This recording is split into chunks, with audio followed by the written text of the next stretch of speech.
That's a cherry bowl I did a number of years ago. That's for the pattern thing that you were talking about. That's more what that's for. How'd you do that, Tom?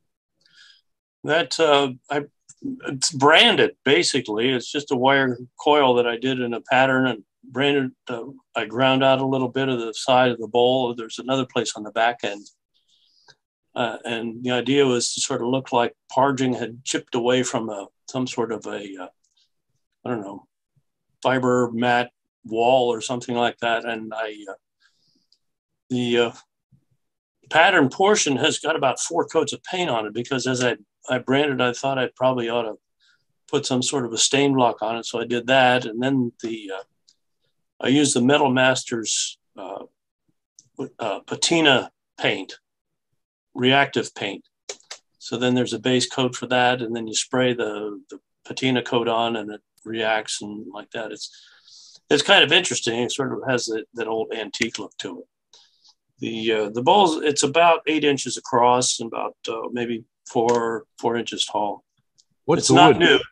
What's Pardon? the wood underneath? Cherry. It's cherry. Did you finish the cherry first before you did the texturing? I don't remember. It's been a couple of years since I did that. I may have. I'm not sure now. That's kind of interesting. Very nice effect. Thanks. It's prettier in person. I have it right here. Hold it closer to your fork, closer to your glasses. We'll see it. There you go. Nice. What's the foot? Very nice. Turn it over so we can see the foot as well while you're there. All right. Sort of like that. Very nicely done. That's good. That's that. You're supposed to say that. Thank you. Thanks, Tom. This is a walnut piece that I picked up off our raffle table a long time ago and sat in my workshop for 3 or 4 years before I got to it. Was inspired by a fellow in New Brunswick. What was his name? Derek Andrews. Was just going to be a simple change key bowl for the front hall table. And as I got working on it, it was too nice a piece of wood to waste on that. I had made a point tool from a shock absorber earlier that year. I think it was in 2006. And so he sort of ended up with plateaus going down the side. This is 12 inches in diameter. And the secret is to not, this is done with the Sorby texturing tool, the texturing. The next slide shows a close-up of the texturing. There you can see it. And the secret is not to leave the texturing tool on too long. With the walnut, you really got to press hard because the wood is so hard. But if you leave it on too long, you just get an orange peel effect. The top one kind of looks like that, and I think I got better as it went on. But I really like the effect that you get with this is finished with Danish oil, and it really highlights the texturing effect. So it looks nice on cherry as well. I've done it as well on a bowl, which is in the next slide. And the combination of using the point tool for a bead to separate the work. This is done with the spiraling tool. And that one really is kind of hit and miss. It's harder to do. But on the bottom of the bowl, you can see I generally turn a couple of beads with the point tool. Takes about 10 minutes and really makes a bowl look nice. But that's pretty much it. Very nice. Let me say that Michael Brazeau is one of our new members from Hamilton, Ontario. We're now defining Lancaster area as being worldwide. I'm enjoying it. I really am, fellas. Glad to have you. This is a prototype. I've been into open spirals lately. So this is about 9 inches high, about 7 inches wide at the top. It's black walnut. And I hollowed it out and then carved in the open spirals the whole way around the, I guess it's a base. Then I finished with water locks. Do you then buff it, or what do you do? Is it buffed or just left, or what do you do? No, it's 3 coats of water locks over 3 days. And then just left. You don't buff it afterward? No, I don't buff it. Okay, thanks. Did you manually cut these, Dave, or did you use a jig? I know you do this by hand, right? Yeah, this is all by hand with saber-tooth bits. Amazing control. Yeah. Great piece. There's a lot of epoxy in it too. For the ends of spirals, are those drilled first, and then you put the bit, and then you use the saber saw bit to cut through? No, saber-tooth has a round bit, and I use the round bit to form the ends of the spirals. Got it. You up next? Yeah, that's mine. That's the bottom of a black walnut bowl that I did. It's accented with the Sorby micro spiraling tool that I did on that and on the base of the tool. I've been experimenting with different epoxies, and this is the bottom of the one with. This is done with the laser that I have, the laser pecker, it's called, and it inexpensive, does a nice printout for me. So you can move on to the other one. This is another one. This is an unknown wood. If somebody's got an idea what it is, I have no idea, but it was just a piece of it lying around. Had a lot of holes in it. I used epoxy here with some color in it. This is different shells that I collected, and they're in sand. And this is a clear epoxy over there, and it's really nice and clear, so it almost looks like you can go in and touch it. And this is finished with just carnauba wax.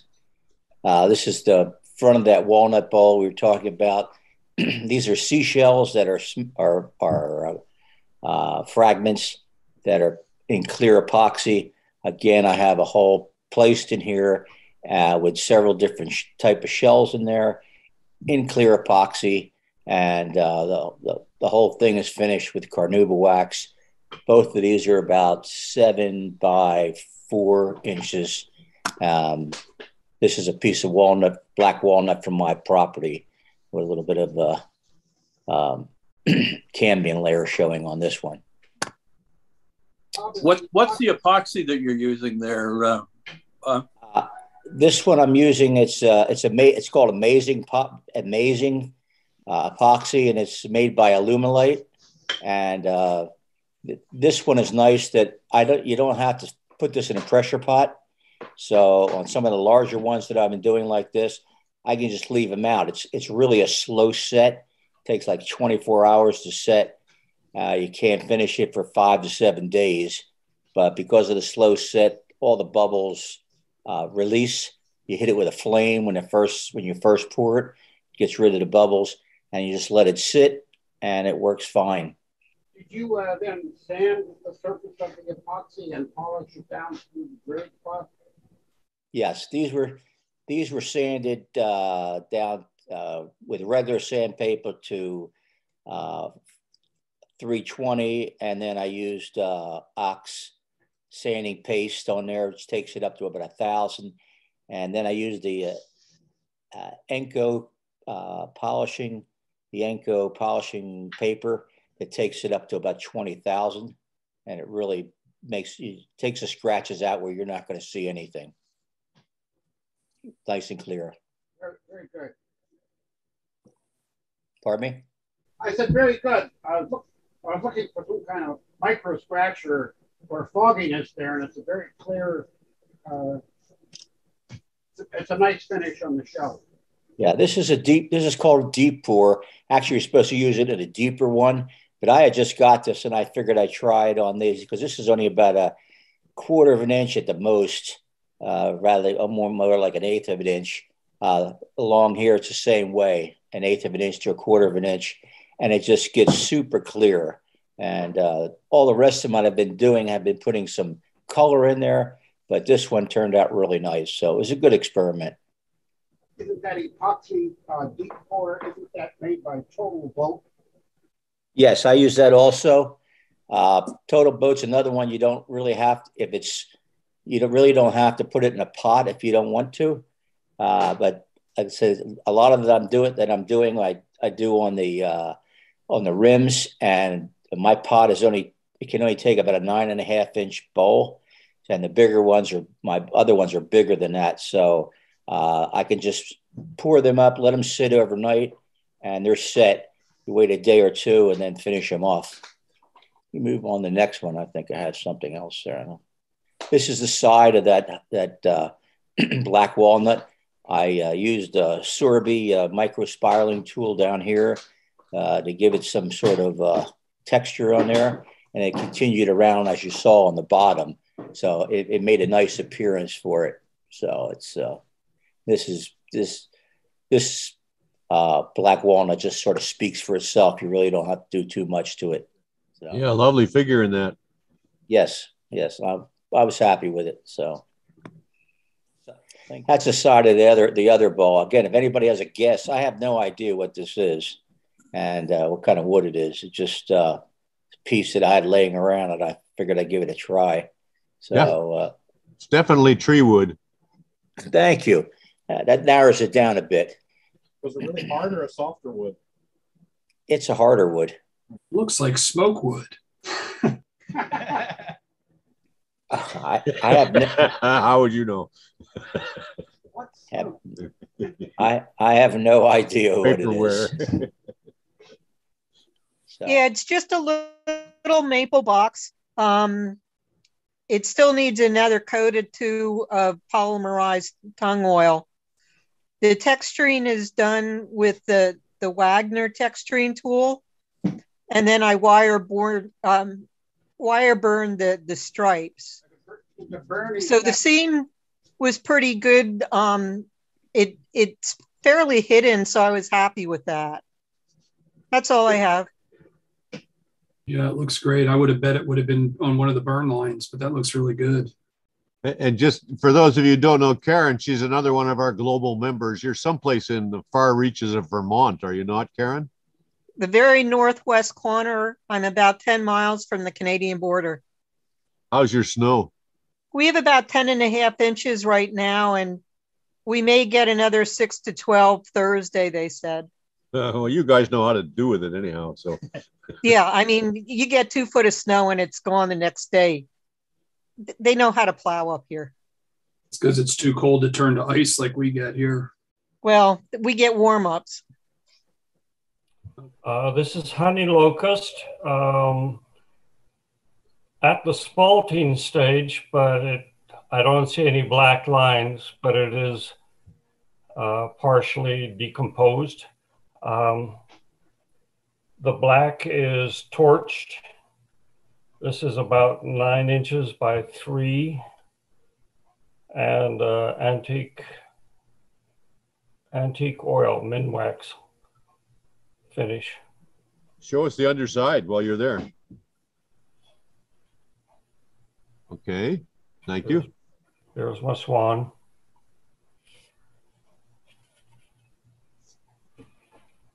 That's it.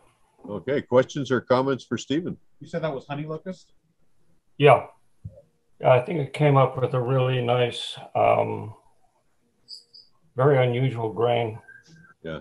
There, we saw the grain there. You had it in focus. Yeah, it comes in and out of focus. You see those kind of horizontal dark lines over the white. Yeah, that's just in the wood.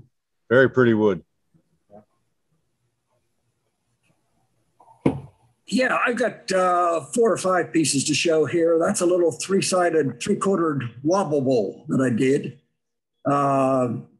Started with a 4-inch cube, and that's the bottom, that's the top, and that's the mulberry. I'm waiting for it to darken more. That has no finish on. I'm just trying to see what kind of darkening it will do before I put the finish on.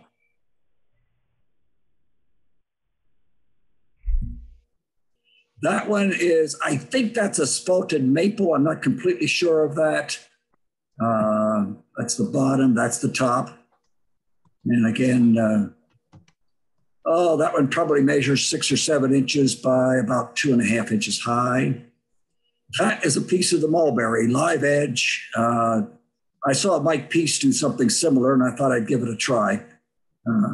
Fun piece to do. That's the bottom of that one.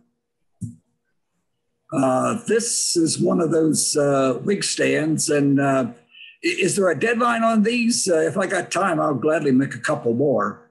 Make a couple more out, and we're expecting probably in early April. Okay. With the donation transfer. Okay. So that one's out of cherry, and that's up underneath the top. And that's my, when you said pattern, I went looking online. I focused more on the pattern than the texture part. That is walnut and spalted maple. So that would be my entry for the challenge tonight. That's a spalted maple and walnut. And when Barry said pattern, I kind of focused on the pattern and didn't think so much about the texture part. Cool. Does all that grain run in the same direction from bottom left to top right? I actually glued it up in three parts. The two sides, the walnut and the maple, are vertical. And in the center, the walnut and the maple are horizontal. How long ago did you make it? It's not quite finished yet. I'm still working on the finishing. I'd like to see it shown in about 2 years' time. You're wondering if it'll still be together? Well, it'll stay together probably, but you see gaps and you'll feel ridges in it. You have to refinish it. I've been down that road. Okay. The red of the walnut's really beautiful. Yeah. I almost thought it was Purdue. I like the figuring in the spalted maple is part of what caught my attention. I really like the way that stood out. Well, that frames it well. Okay, last week, I think during coffee hour, somebody presented a parting tool that they made from a bandsaw blade. And I think they were trying to use it, that fellow was trying to use it like a saw. But here is a variety of commercially available parting tools. Starting from the left is a Sorby 1/6 inch fluted parting tool, a Melvin Firminger parting tool, a 1/4 inch beading and parting tool from Glazer. The red handle is a 1/8 inch parting tool from P&N in a Glazer handle. The next two are 16th inch parting tools from Glazer, the mini tools. And the one on the far right is a 1/32 inch parting tool ground down from a 1/8 inch mini tool from the Bonnie Klein set. The bottom horizontal parting tool is one made from a blade for a construction saw with a custom hand-wrapped handle. But the important thing to know about that parting tool is that you've got to grind the teeth off because the teeth have a set. Each one is opposite the other. If you don't get rid of those teeth and you use a parting tool is intended to be used point first. They're wider than the thickness of the steel, so they jam up in the cut. So if you take those off and grind off the set of the saw teeth, then you should be okay, good to go. Coming from a new woodturner, I'm looking at like 3, 6, 8 parting tools. I have 2. What are some of the various applications that you would use all these different parts besides parting? I know I make some score marks sometimes with them. What else do you do with them? Well, for the parting tools, the 1/8 inch parting tool with the red handle in the middle is one I use to get waste wood away between the ball vase and the finial because it's between 2 shoulders, so it's just easier to part that away. Sometimes when I'm working on that, I can use the 1/4 inch beading and parting tool. Beading and parting tool is easier to turn beads with than a skew or a spindle gouge. The one on the far right is the one that I use to part off circular rings for the magic trick. And I use the The one with the wooden handle next to the right of the red is another one that I use to part off the rings for the magic trick. That beating and parting tool, that's the third one from the left? Third one from the left. It's a quarter by quarter beating and parting tool. Yep. Is that the same as a bidan? No, this is square in section. A bidan has a taper in section. And does this have one bevel or two? It has two bevels, like an ordinary regular parting tool. So I use them all at certain times, but I certainly don't use them all on the same piece. They all have a use, a particular use that I'm comfortable with. The unhandled piece is a replacement for the tool to the left, which Glazer just sent me yesterday, because the one on the left is getting a little short. I think you saw some of my beginnings of trying the Elias Avera dolls, and the family has multiplied. Oh, very cool. And I must be getting something right because my granddaughters have already absconded with all of them. So, but I kind of like, I'm having fun with these multi-axis dolls. And the ones in the back were my earlier attempts, and the one on the left is where I think I've gotten the shape about the way I like it. And the hats are still an experiment, but it is kind of all about the hats. But these are made with 3 axes and really are not that difficult to do. But it's a lot of fun. Are your axes parallel? No, the axes are not parallel. It's basically tilted in the chuck. So you have on center and then 2 other axes which are 180 degrees apart. Are your hats attached? I heard are the hats. I didn't hear anything after that. Are they attached on the top? Oh, yes. I have made one that was really close fit, but I glued them on so they could really stay in that position. But I was also afraid that the sizes would change enough that if you put too much pressure on those necks, you're going to break them. So I glued them on. I took the safe approach. And how far apart are the centers on the blank? The centers are all tilted from one end.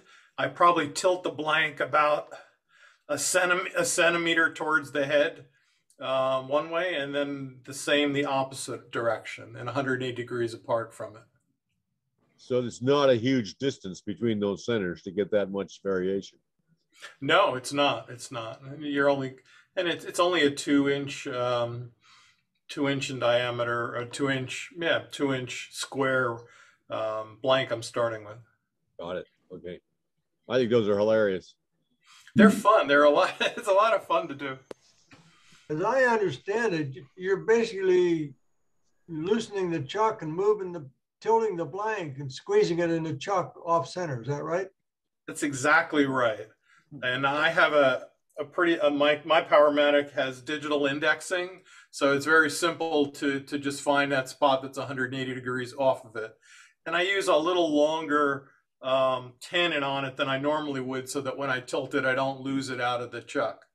And it hasn't been a problem. I think I first saw that method in Barbara Dill's book. She teaches that method. How do you get the tenon off the bottom? I cut the piece from the lathe. Bruce, do you move the center at the tailstock end at all? No, because I make the heads first. So there's no tailstock support at all in the whole piece. Ah. Really? Wow. Really? I imagine if it gets too long, it would be hard, but the biggest one there is about 7.5 inches, and I still haven't had a problem. Wow. You have no support? No tailstock support. That's correct. Wow. That's pretty hard. You got some pretty sharp tools. Then. Good for you. I think a pretty light touch too. Sharp tools and a light touch. Yeah. Good combination. Yeah. Faster. And the woods are different hardnesses too. The dark ones are pear. The middle, the lighter one is cherry, and the one on the right is actually bird's eye maple. John, I'd shown this earlier. I can show it to some of the folks that weren't on. But I got frustrated with throwing my change in my cup holder in my truck, and just kind of turned a little, took some quick measurements and turned a little cup that fits right in there real well. It's got a nice curve to it. So when I need to reach in and get change out of it, I can. And it keeps all the pocket dust and everything else from in the cup holder. And I'm going to make a few more of them. Actually, the wood trim coming out of the cup holder adds a little bit of class to an otherwise mundane ridgeline. But just kind of a neat idea. I was sitting in the truck one day saying, let's do that. So, and cool. Yeah, simple. Questions for Mike? Okay. What do you use change for? Isn't that something from the 20th century? He buys cryptocurrency with it. Yeah, that's it. My wife wonders why I ever take money out of the ATM. She said, why? I look at the checking account, there's a withdrawal. What do you do with cash? Yeah, really. I still use it, you know. Yeah. Still use it. Parking meters. Yeah, that's true. Donuts. Lemonade stand. Donuts with no trail. Yes, good point. Tipping the bartender. Over to you, Matt. To hold my router in my tool rest in the banjo. So this fits in the banjo.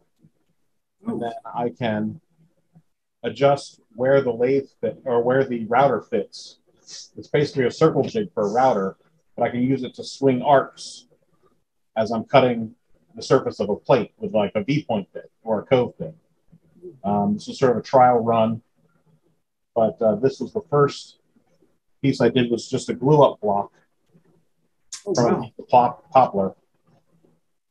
And it was a pretty old V-point bit that I had, actually belonged to my grandfather, so it's probably over 40 years old.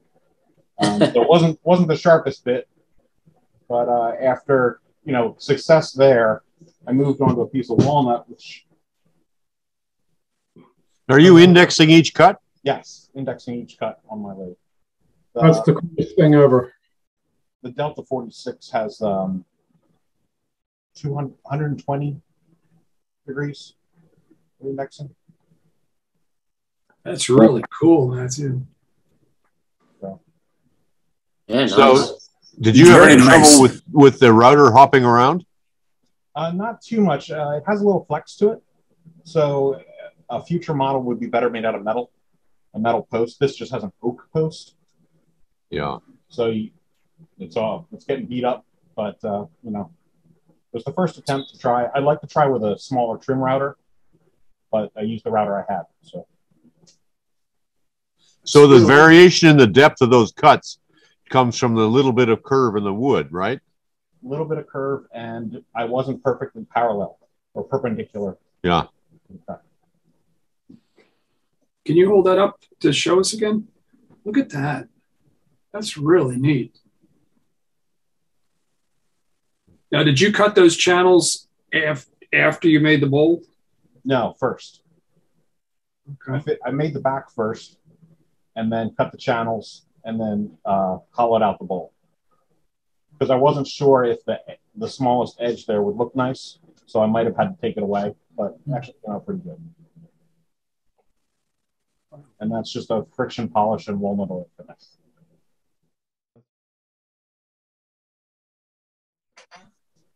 This was just an idea I stumbled upon the other day when I was in the process of about to make some angle setting jigs for repeatable angles using the tool rest on the grinder.